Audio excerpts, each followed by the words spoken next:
to the annual Health Association meeting. Unfortunately, I have a lot of bad news. Oh, we have a mission to fix the fat. About time they cracked down. Have you seen the people lately? Phobia problem. So to help our country fight the fat phobia issue, the writer of Fat Excellence and You Have the Right to Remain Fat as Hell, give it up for Virgie Tovar. You get a donut, you get a donut. For any smaller donuts, I have diabetes. Hello and welcome to In the Closet. When by the end, you will be coming out of the closet. Don't worry, it's a safe space. Hold up. Hi, my name is Virgie Tovar and I'm the author of You Have the Right to Remain Fat. I'm lying. It is not a safe space. If you are someone that promotes being fat is awesome and shames women specifically who want just a smaller slice of cake. That's right. Today, me and my co-host. Would you like to do that somewhere else, sir? San Francisco's solution to the weight problem. And their solution is Virgie Tovar. I really believed that this was about my health. I really believed that my doctor was right. So yeah, if you are someone that's saying things like that, I want you to not even stay in the closet. I want you to put yourself in a box, lock it up, and just stay on someone's porch. A porch that belongs to a vacant home that no one is ever going to buy, nobody wants to go to. That evil house, I can't remember the movie, the evil house that was where the fat lady fell into the hole and she became a whole house. That one. Actually, that's quite fitting. Today's a pretty simple video. I didn't want to make a super deep dive into this because it is that stupid. I'm talking level stupid 10, and usually my degrees to levels of stupidity is 5, so this is double. So you know it's very, very dumb. It was a queer gathering of fat positive people, and I had no idea what I was about to step into. I was immediately immersed in this culture of people who were refusing to diet, who were honoring and worshiping and talking about how beautiful fat bodies were. Many of you guys wanted me to talk about the San Francisco's obese weight Caesar claims eating less cake is oppression. As we've talked about Virgie Tovar so many times on this channel, if you are new and you haven't seen when I dressed up like a turkey for a couple of Thanksgivings ago on Virgie Tovar, I read her book twice because I just tried to go to a happy place while reading it because it was that, obtuse. I've watched many of her videos, I've watched her podcast, and oh my god, I can't believe that she is in the Department of Health in San Francisco. But I've also heard that San Francisco is just like its own country. My mom used to live there, and whenever I talk to people who go to San Francisco, they love it. It's just very, very different. Very wild. And this story is very wild. By the way, if you like videos like this, I have a second channel called Michelle McDaniel. Unscripted, no script, Michelle is free. It's really just a channel where I put everything that I don't want to put on this channel on that channel. So very random. There's commentary, there's vlogs. I'm gonna start putting my movie reviews on there. A lot of random things. I'll make sure to link it below, and I'll link a video too that I did at the end of this video too, so we can continue to hang out. San Francisco's obese weight Caesar claims eating less cake is oppression. Oh, we already know about that because we watched that video on Virgie Tovar getting upset that women, getting upset while saying that she's a feminist and saying women should choose what they do with their body, and then following that up with being upset that women are choosing to eat a smaller slice of cake. When people talk bad about feminists, they use Virgie Tovar as a example, and she is just the most extreme. She makes feminists look just so stupid. Rosa Parks and all her feminist friends are convulsing in their graves.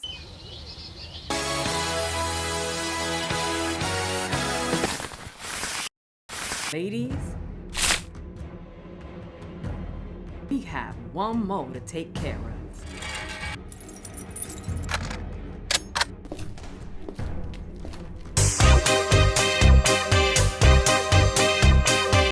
San Francisco's new fat positivity expert hired to fight weight stigma in the city is causing a stir before she even sunk her teeth into her job. Whoa, not the fat phobia. That was a good one though, I like that. A newly resurfaced clip of Virgie Tovar, who describes herself as a leading expert on weight-based discrimination and body positivity, shows her talking about how cutting back on cake is a form of oppression. In the video titled, "No, I Won't Cut You a Smaller Slice of Cake," the 42-year-old listen, I have told you guys before that from a young age, people always called me old because I shot out the womb, tired of this world, lines under my eyes and everything. But coming from me, that is a hard 42. And that just shows what eating a lot of cake and not restricting yourself a little bit and saying that eating less is some sort of oppression gives you. That is wild. Jesus, I don't know what to tell you. Okay, we already watched the video before. It is Virgie's most highly watched video on her YouTube channel, which is dead now, because if you don't know, if you're thinking of being a fat activist, do not go on YouTube. You will not do well. They always fail and they always get run off. It's very similar to if you talk about like diets and stuff on TikTok, at least before, people would try to run you off. When I was on TikTok and I would talk about counting calories or, you know, things like that, people would try to run me off of TikTok. Like, you can't talk about counting calories on TikTok, but you can talk about eating less cake is oppression. So, but people are talking about the CRFI video because a lot of like anti-woke media posted it. And just before we go on, if you're new to this channel, I am not anti-woke and I am not anti-feminism. I am anti whatever this stuff is on the internet, because both sides be getting wild, crazy. I've talked to people on both sides. Oh my God, there's always in each group a freak. And Virgie Tovar is the one that we're highlighting right now, and she is a complete freak. Like, I just have absolutely nothing nice to say about her after I dug into her content. But that CRF5 video is becoming super popular now because End of Wokeness account reposted it and said that she is now the face of the health department in San Francisco. So many people are saying, see, well, every single woke person is like Virgie Tovar, running around talking about oppression and lack of cake. Can't get with these groups, but that's why the CRFI video is becoming more popular again. So Virgie announced that she was going to be working with San Francisco's Department of Health, and people went wild. Let's read her statement. I'm unbelievably proud to serve the city I've called home for almost 20 years in this way. This consultancy is an absolute dream come true, and it's my biggest hope and belief that weight neutrality will be future of public health. Okay, now I'm curious onto what weight neutrality is, because I thought that a lot of body positivity people didn't like weight neutrality, and like people were going to weight neutrality like Lizzo did, supposedly. Now she's losing weight and whatnot. So what is weight neutrality? Weight neutrality refers to a health approach that focuses on promoting healthy behaviors and lifestyle choices rather than solely focusing on achieving specific body weight. It means prioritizing overall health indicators like blood pressure, cholesterol, and fitness level over the number on the scale. The avoiding the stigma associated with body size by treating all bodies with respect regardless of weight. Well, that part that says it means prioritizing overall health indicators like blood pressure, bam, people who want to work on blood pressure and other things in their body might want to get a smaller slice of cake. And you said that's oppression. And it's been years since you made that video, and I don't see you retracting that statement. And you guys, Virgie Tovar is ready to dip her little toes into City Hall. Look at her right outside of City Hall, hot cocoa in hand. She is excited.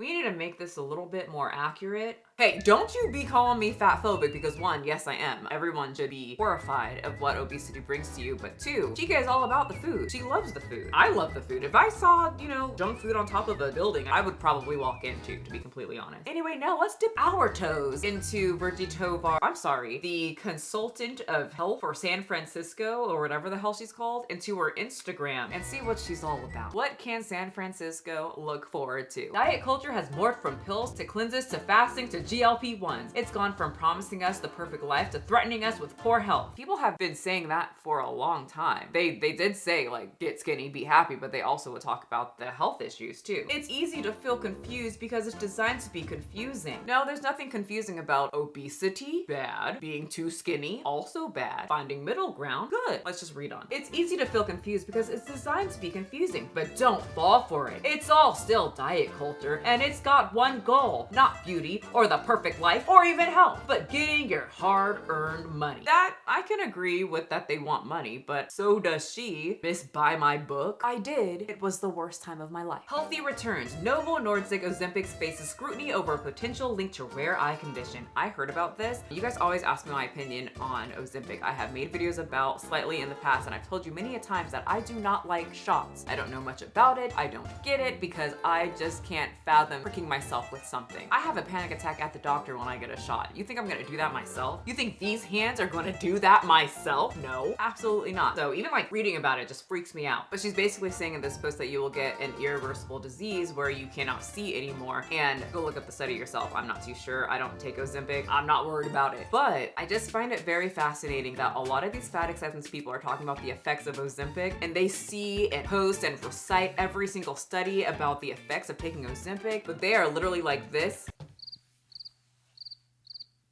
when it comes to the effects of obesity. Like, these people never run. When you talk about the effects of obesity, they are sprinting and then they're rolling down the hill because they probably fell because they didn't train correctly and their knees hurt, because that's what happens when you are obese. Can you imagine Virgie Tovar, the woman that tells women that they are oppressed if they get a smaller slice of cake, running? Honey, save your knees. Okay, so in this one, she's complaining about the movie, the red one, that movie that has The Rock in it. Apparently, I guess there's a Santa that counts calories and carbs. Red one, now streaming on Amazon Prime, swaps one of our only examples of positive plus size representation with a calorie counting, carb loading version of Santa. And then she made a blog post about it. I'd argue that there's room for endless reinterpretations of the Christmas story, but no one of them should involve Santa, a character beloved by children, talking about calories. Because the worst thing a child can see is someone managing their food intake. I know, it's gonna hurt them. Also, kind of stupid of her to think that a movie with The Rock in it wouldn't have somebody counting calories. You guys are gonna hate me. I know The Rock has like an intense following, but I don't watch his movies because he seems to play the same character in every single movie. I'm so curious as to what this Santa Claus looked like. I can tell just from this picture, he is very lean. Of course he counts calories. Yeah, he's a super slim Santa. Oh, I found a bigger one. Wow, look at that. He's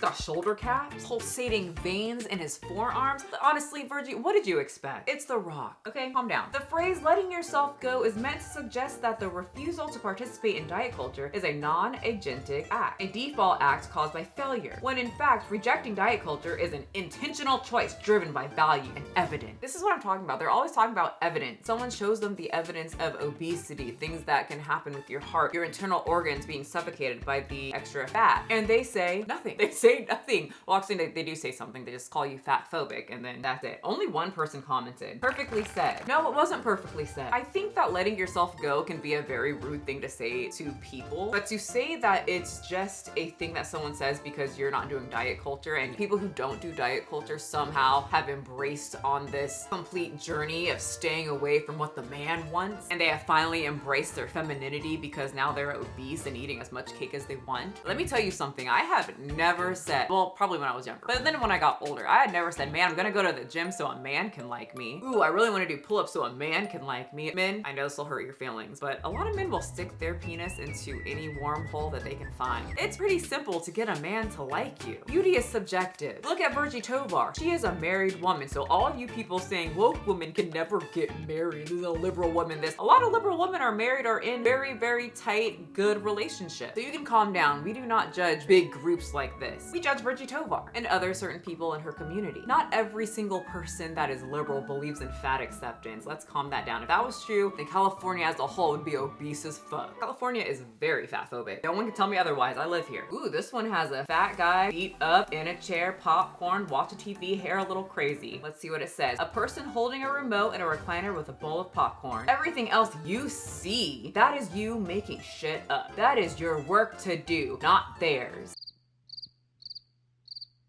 Oh, okay, I see what she's saying. So me saying an obese man sitting here watching TV is my problem. Like, I'm clearly making that up. I feel like he's obese and watching TV. How am I wrong? I'm not making that up. Whoever reposted this is called @daringfat, IEN, fat acceptance coach. What is a fat acceptance coach? Somebody tell me. This is an excellent #weight stigma test from Daring Fat. Imagine your name is Daring Fat and then you get mad if people make fun of you. Come on, okay? Just saying, I'm not about bullying, but you're just kind of asking. Okay, what story are you adding to this image that is purely based on what culture has taught you about people in big bodies? As this post points out, it is the work of the stigmatizing culture and individuals within it who uphold stigma to end fat phobia. It should not be the work of the people experiencing fat phobia to keep accepting inhumanity and indignity. She said a whole lot of words with a whole lot of nothing. There's 2 paragraphs here, and she said absolutely nothing. When I see this, I see, oh, that's a fat guy with popcorn in a recliner with his feet up with crazy hair watching TV. Is that fat phobic? It better not be, because you guys have fat in your usernames. Me calling this guy obese. Well, okay, I know I got in trouble for using that word before by these people. They don't like that word. When I talk about how the word obese is a slur, at least one person will always pop their head out of the ground to say, obese is a medical term, as if that somehow makes it better. Stupid. I'm supposed to use the scientific technical word. Fat. You like it better. So that was my mistake. So the last post that I found was just Virgie Tovar sitting there with her pink sunglasses and her pink fur coat with her big smile on her face and drink in hand in front of the San Francisco State Bridge, probably saying, I'm gonna make you guys even fatter. But that is the new face of the Department of Health of San Francisco. I guess all I have to say is at San Francisco for you. Thank you guys so much for coming to the channel today. A little bit of a different vibe of video, but if you do like this vibe where I just find something on the internet, I slap on some makeup, my dog can't stand being away from me, so I put him right here next to me as my co-host, and we just chit chat about it. You guys should check out my second channel. It's a little less edited, but on that channel, I feel that I can put more freaking uploads because I'm not editing as much. My hands are not breaking, and we can still talk about very odd things we see on the internet, and this one was odd. But thank you guys so much for being here and coming and chatting with me, chatting about that fat phobia. But it's time for us to get out the closet. Go on, it's time, don't worry, it's okay. Unless you're talking about this stuff. For that, you need to go to San Francisco, please, because we don't do that over here on this channel. Pick it up, pick it up, pick it up, pick it up. I'm not done yet. So there's an interview of Virgie that I have never seen talking about a book that I have never heard of on the news with Frank Malicote, who has the tightest lips during this interview, and it was cracking me up so much I just had to tell someone in. You are the lucky person. So the beginning is cracking me up because they're doing this fake type of talking before they start the interview, and then Frank Malicote turns to the camera. Very good. Well, very good. Good luck with that. No, Mr. Malicote, you have to interview her. Oh, she's real? Anyway, tell me if his lips look a little tight. Welcome back to Bay Sunday, everybody. It's a voice not often heard in our commercial world, the plus size. While advertisers stay away, our next guest says, I am big and I am proud. So He's trying not to laugh. Those lips they're tight. It reminds me of when I was in high school and my best friend would try to make me laugh, or she would make me laugh. My teacher had it up to here with me and my loud ass laugh. And when I know I was getting close to being sent outside, I would try to hold it in and be like this. That's his lip. Anyway, that's not the funniest thing. much so, she's edited a book called Hot and Heavy Fierce Fat Girls on Life, Love, and Fashion. Please welcome Virgie Tovar. Right there. You look so angry. She looks so just mad that she's talking to a man named Frank Malicote. They're talking about a book called Hot and Heavy while she stares at him like this. Anyway, the interview went like any other Virgie Tovar interview. I had to tell him that she was really hot. Like I was telling you, I was hot. That she's a very desirable woman. I had a boyfriend. And then she told Frank Malicote this. I actually got scurvy, Frank. Oh my. Scurvy. Oranges. You see the drippy, I'm fitted up. Hop in my car and the giddy up. Secure the bag, yeah, I get the bus. Pick it up, pick it up, pick it up. You see the drippy, I'm fitted up. Hop in my car and the giddy up. Secure the bag, yeah, I get the bus. Pick it up, pick it up, pick it up, pick it up. I've been on the flex since flex on. Neighborhood all in your eardrums.